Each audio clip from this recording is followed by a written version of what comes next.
Hello everyone, thank you very much for clicking on this video. If you like this video at all or like my other videos, please consider becoming a patron on Patreon at www.patreon.com/darkrealist, capital D, capital R. Now what can they expect from my channel, Ashley? Magical practices, spiritual philosophy, political commentary, even some stuff on mental health and how to deal with mental health like on a spiritual level, and the political lens as viewed from a spiritual mind. So I see that you put your heart and your soul and everything into your channel. So, I mean, it's the mind and heart of Hunter Salazar. Thank you very much. So just $1 a month on Patreon really helps out the channel, helps show that you appreciate the channel, and it helps me produce better content. So thank you very much, and hope you enjoy this video. Hail Odin, Alpha der Werewolf, Draga Drotin, Draga Drotin, Draga Drotin. Hail Odin, Lord of the Dead, Draga Drotin.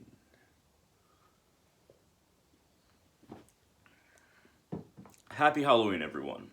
Now, on this Halloween, I would like to talk about Odin, specifically his form as Draga Drotin, which is Lord of the Dead. A very dark form, but not one that spreads darkness, one that associates with darkness, delves into darkness, our subconscious, and the spirit's journey to the underworld, or into other planes of existence, depending on where a soul is pulled based on their actions in life. So, Odin in his Draga Drotin form, and by the way, Draga, or Draugr, is associated with a dead body that gets up and moves of its own volition when it shouldn't be getting up and moving after the person has been deceased. Odin is often associated with the hanged man, or prisoners. The hanged man specifically, that once a man is hanged, Odin will go and bring that hanged man back to life and hear all of his secrets. Now, you may ask, what would a god care to hear from a mortal, from somebody who has died and was, killed in that way, or perhaps even killed himself? What could a god learn?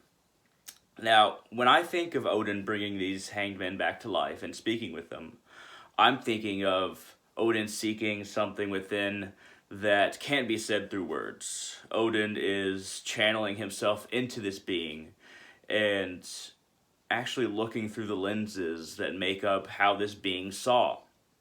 So when I say lenses, I mean the different spheres within an individual, down to the deepest one.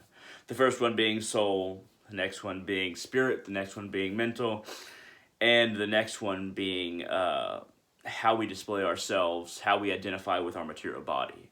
So as Odin sits at the soul in the center of a person, he gazes through all of these spheres, all of these lenses, and sees the world as somebody saw it.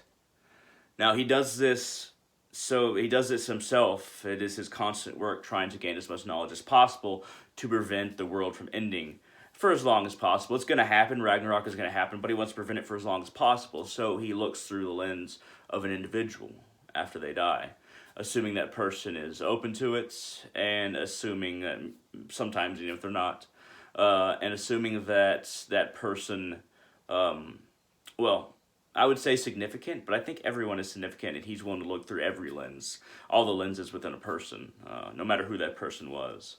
But gaining this knowledge is very much a part of many Odinic names. Wordwolf deals with the understanding, the articulation of knowledge, which I also recognize Odin through Wordwolf, the name. Draga Drotin is looking through the lenses after death. Now, I can hold grave dirt in my hand, perhaps from my favorite graveyard. I can hold it in my hand and feel the essence of what this grave dirt has soaked up in regards to knowledge. Now, every graveyard has a specific kind of feeling to its dirt. It vibrates at a specific frequency. Now, this grave dirt is from IOOF Cemetery, which is the main one that I go to. I call it my office, in fact. I can hold this grave dirt in my hand, know that it is labeled, because I want to know exactly where it's from and exactly when I got this grave dirt. So we see a 1.4. It's very good to categorize what graveyards you got it from and at what time. So I have notes over there, kind of stuck to the bookshelf, and I label the bags, and then I put when that grave dirt was gathered and from where on the notes. So I can hold this grave dirt and feel the knowledge of those who have passed, because nothing is ever truly lost. The subconscious sends out these waves of knowledge, of experience, that anybody who tries to be sensitive, and the lucky few who are just born that way, which I think I am, can soak in that experience and knowledge by holding the grave dirt. Odin knows this, of course. He's the Lord of the Dead, Dragadrotin. What he does is he holds the body and feels its frequency, which is far more potent than grave dirt, but the grave dirt does soak up the experience and knowledge of those it's either it's on top of, or just the cemetery in general. The combined subconscious of all of those who have passed in a cemetery can be attuned to and understood and learned from.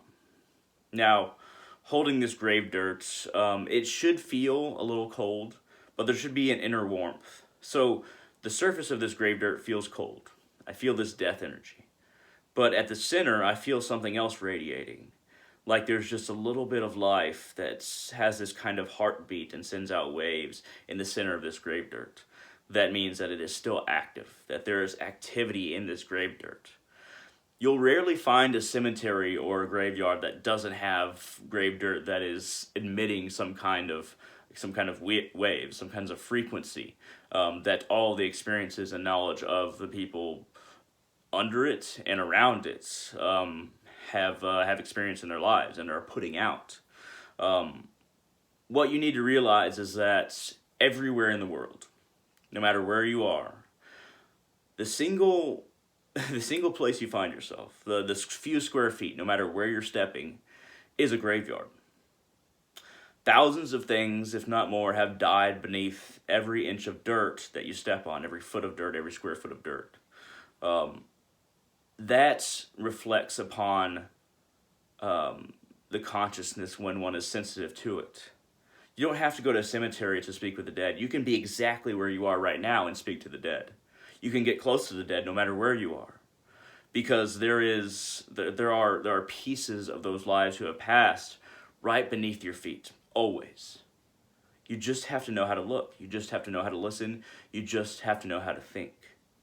So if you make your mind open to the dead, you're more than likely able to receive some kind of hint of knowledge at first. Then over time, you'll start to feel something that you can't put into words, and you'll start to use that vibration in your own magical practices if you can properly attune yourself and truly figure out how to take advantage of that frequency, of that polarity in conjunction or in opposition to your life opposition, because death and life, they're not really two separate things, but we feel alive, and this energy feels dead. It just takes a long time for us to realize it's the same thing. It's the same energy. It just feels a little different because we're still bound by time, space, and the illusions that these things can inspire within a being that is conscious of who they are, who can identify themselves as an individual who has an ego, mainly humans. At least on this planet.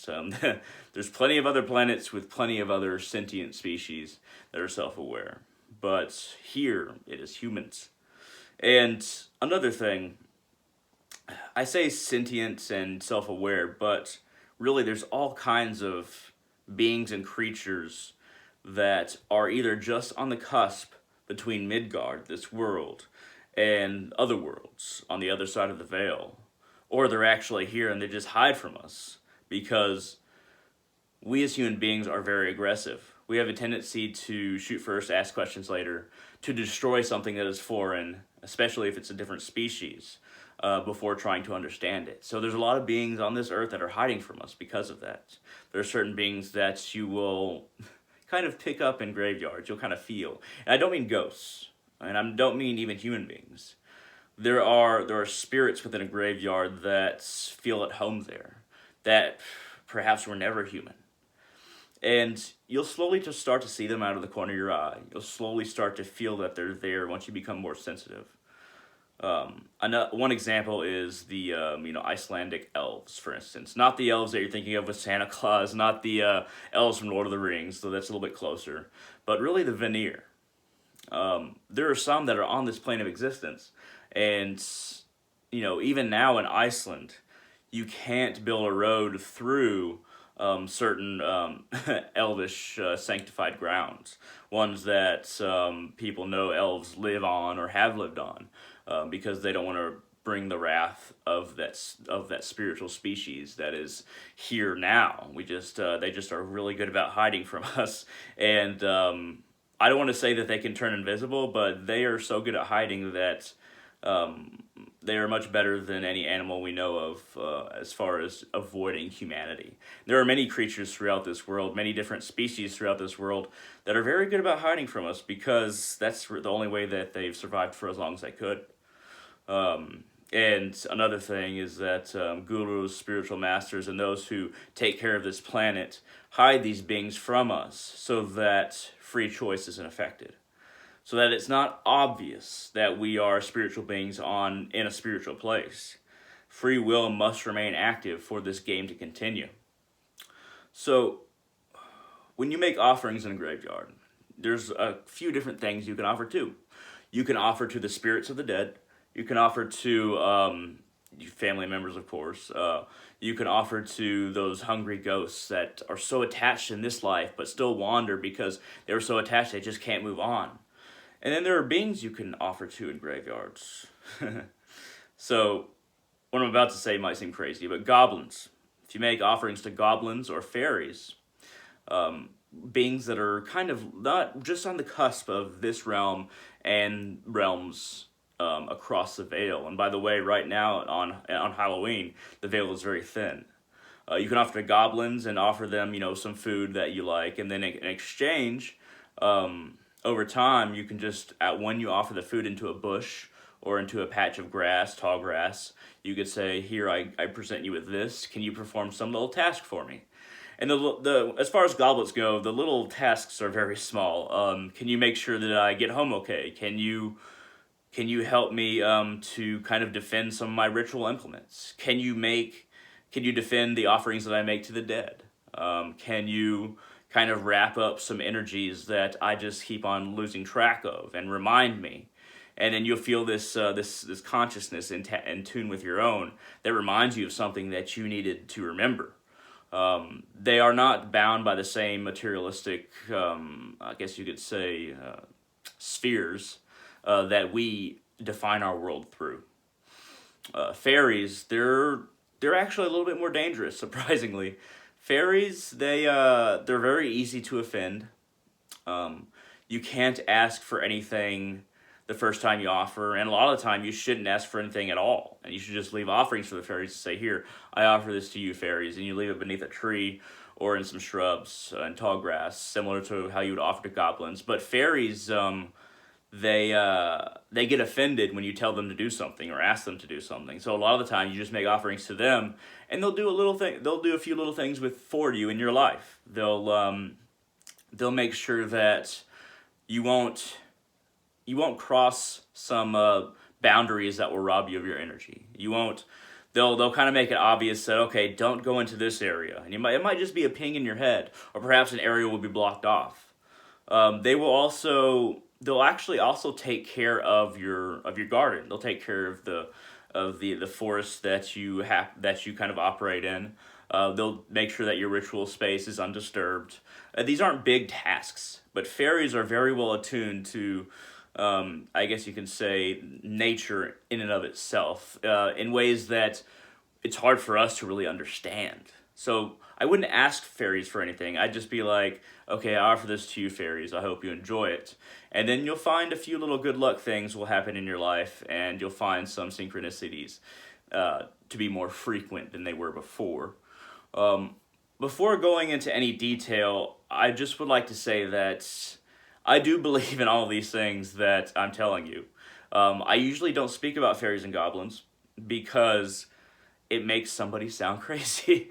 But there are a few details that I've picked up through my spiritual research, and through a little bit of my own workings, that I only share when it's very pertinent. And right now it is very pertinent because the veil between this realm and the realm beyond is very thin. That means those beings that exist on the cusp or just on our side feel safer. They're more likely to come forth, to be conjured, to be sought out, to be offered to. This is the time to do it. I would love to hear any of the questions that you have for me. I know I kind of touched on a whole bunch of things just a little bit. This has been a little bit of a rant. I hope you're okay with that. If you have any questions regarding anything that I covered, shoot it down in the comment section below. I'd greatly appreciate it. I always appreciate that. And we can open up a dialogue. If you want to message me directly, you can look me up on Facebook at www.facebook.com/hunter.salazar. Once again, www.facebook.com/hunter.salazar. And that'll take you to my page. Friend me or just shoot me a message and I'll get back to you as soon as I can. And don't forget to use this time. Don't forget to use really any very spiritual times where the veil is thin, to really contact those spirits or contact those beings, or to even gaze upon yourself. Try to understand a deeper nature within yourself, because the veils within are also thin around this time. At any rate, thank you very much for watching, and I hope to see all of you on the channel in the future.